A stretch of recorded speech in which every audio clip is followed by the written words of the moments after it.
Welcome to another of this series in the Matrix of Time. This one is called The Human Perception of Time. So let's get started. How do we measure change?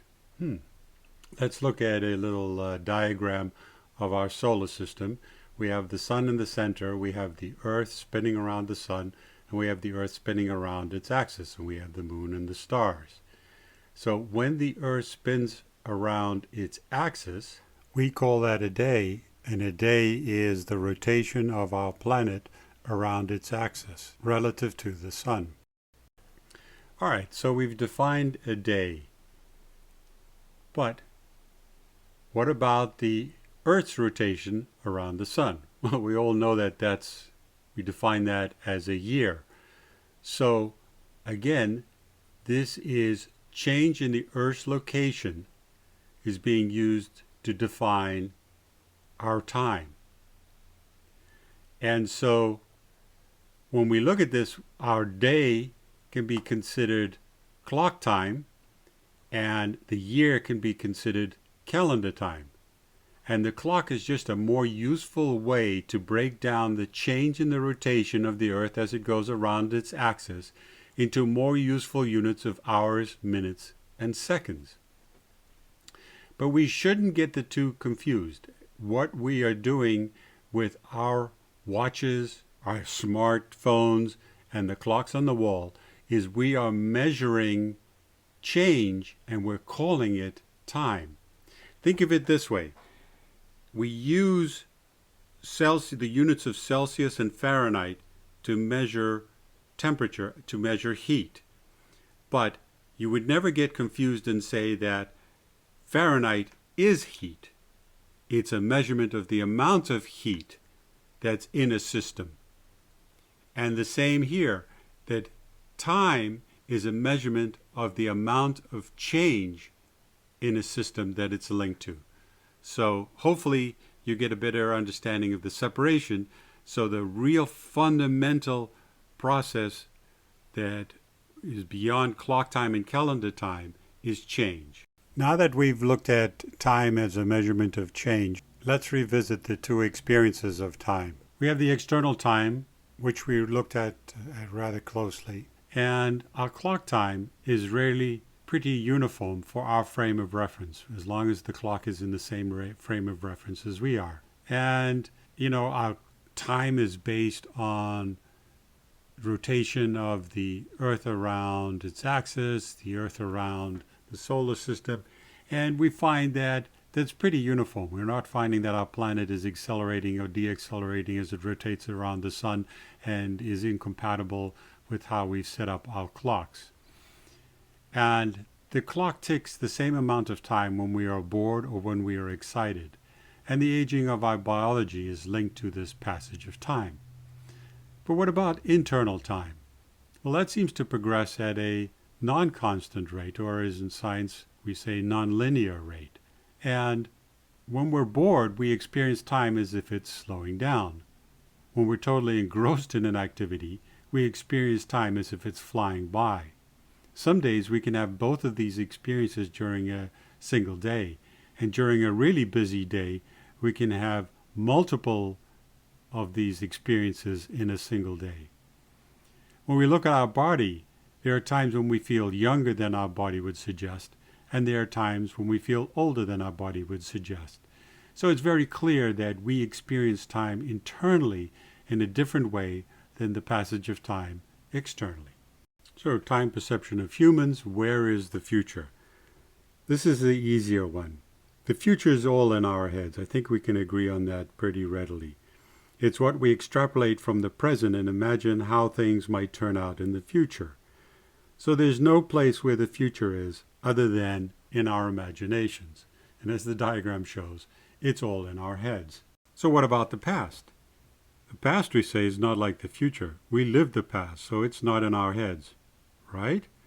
We can point to photographs taken in the recent past and objects made in the recent past, even buildings that were built.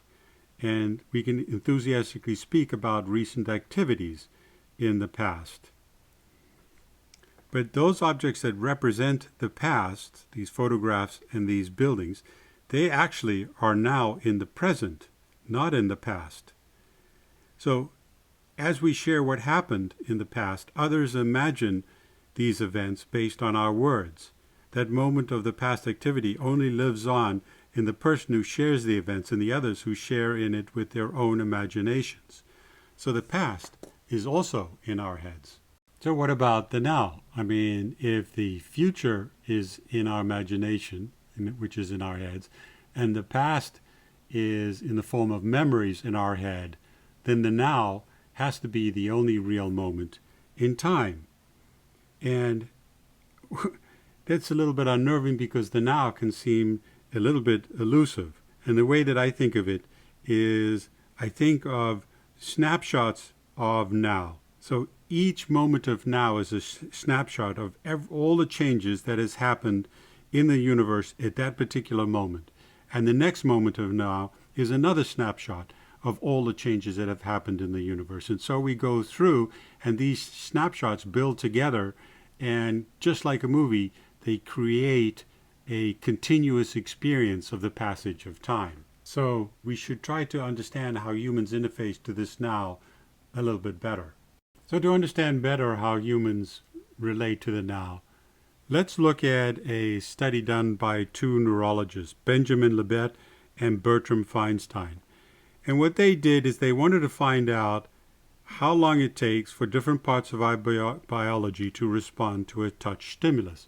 So on the right-hand side here, I show a diagram, and they used a pinprick, but the only thing that I had that could represent it well enough is I used the syringe. So the syringe will represent the pinprick, and they looked at the response of the nervous system.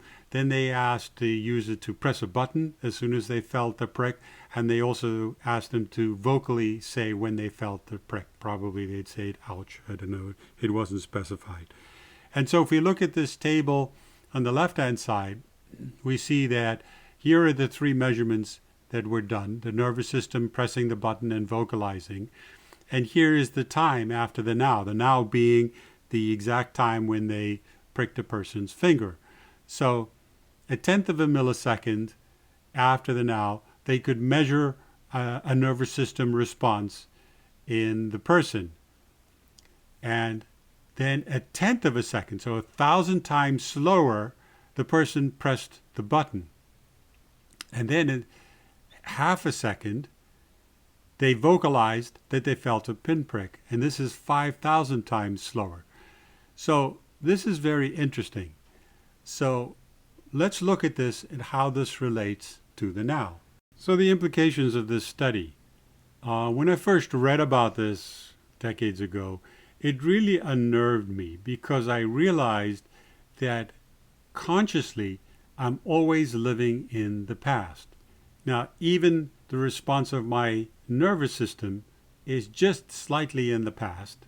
But when I'm pressing a button, pressing a keyboard, or vocally responding to something that's happening in my life, I am living way in the past relative to the now. And so the bottom diagram shows where the now is, and the nervous system response is just slightly in the past. Pressing the button is 1,000 times slower, and vocalizing is 5,000 times slower. So the whole idea of trying to stay in the moment of now, this whole idea that we have now of using meditation and yoga and all of these other things to get into the now, they'll tell you, you have to get out of your head. And that's absolutely the truth. But I mean, you have to even get past your nervous system, because all of these things constrict you to the past. They're not the now at all. So athletes know this. That's why they train their physical bodies to react to all possible situations in their sport automatically. It's the fastest way to respond. When they are working in this automatic mode for a stretch of time, they call it being in the zone. But basically, they're trying to take their head out of the game because they recognize that it's way too slow, that their nervous system is much faster, and that the nervous system has to be trained so that it automatically reacts to the return of the ball, the passing of the ball, the shooting of the ball, whatever sport they're doing. And afterwards, they can think about it. But if they're thinking about it while they're trying to do it, forget about it. It's too slow. So they clearly understand the separation between the conscious activity, which we tend to think of the now, and the real now. It is not only athletes, but creative people know this experience of being in the zone as well. So to understand this whole process about how the brain manages what we perceive and how it can insert additional information, let's look at the smartphone. The screen on your smartphone typically refreshes 70 times a second, or once every 13 milliseconds. So here at the bottom we have image 1 and image 2, and the separation between these two is 13 milliseconds. Now the smartphones are capable of billions of operations per second. So the time that it takes to refresh an image, the processor can do roughly 50 million operations. 50 million. So between the time that one image is presented and the other one, there's an opportunity to do 50 million operations, and it does this 75 times a second. And when you go back to the study that those two neurologists did, and you realize that we are consciously responding on the rate of 100 milliseconds when we physically press a button. So when we see something on our smartphone and we press it before we even vocalize it, you can see that there's an opportunity for 7 images and 450 million operations by the smartphone before you say, oh, I'm going to respond. And if you vocally, and when I just said, oh, that's actually 5 times slower than that. So you could see that there's vast amounts of opportunity for a smartphone to do operations that we are completely unaware of.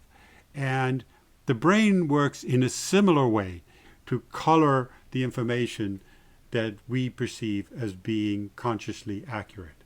So the definitions of consciousness. For clarity of this term consciousness in these videos, I'm going to set up some definitions that I will use. For consciousness, it's the awareness of self and formulated thoughts and emotions. For subconscious, thoughts and emotions of self on an unconscious level. Thoughts and emotions are at a much faster speed than conscious thoughts and emotions. And finally, superconscious, witnessing or spiritual self. Now, I define the conscious and subconscious as part of the matrix of time that is part of the expanded concept of matter.